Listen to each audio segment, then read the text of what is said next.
Tensions skyrocketing in the Middle East after an explosion at a hospital in Gaza killed hundreds of Palestinian civilians. Video circulating online shows the horror, the hospital packed with wounded patients and Palestinian families seeking shelter from the fighting.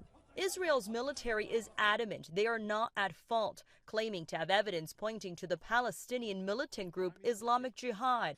Intelligence from few sources that we have in our hands indicates that the Islamic Jihad is responsible for the failed rocket launch which hit the hospital in Gaza. A U.S. official telling ABC it is uncertain who launched the strike and it will take a while to determine. In a written statement, President Biden says he is outraged and deeply saddened by the explosion at the Gaza hospital and the terrible loss of life that resulted. The crisis erupting just as the president begins a high-stakes trip to Israel as a show of solidarity after Hamas massacred more than 1,400 people in Israel, the worst terror attack in the country's history. But the president's summit with Arab leaders now called off.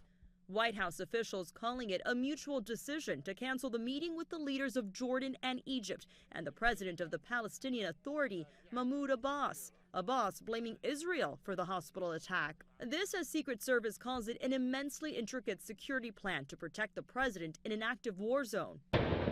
As airstrikes continue throughout the Gaza Strip, residents say they have no safe place to go. We went to schools, they bombed schools. We went to the south, they bombed the south. Israeli troops preparing for a possible ground invasion against Hamas, with tanks and troops gathering along the border with Gaza. Israel says there are still 300 unaccounted for and 199 hostages whose families hope to be released or rescued. This is the worst nightmare every mother can have. Biden said to urge Prime Minister Netanyahu to consider the consequences of a massive assault and the resulting humanitarian crisis.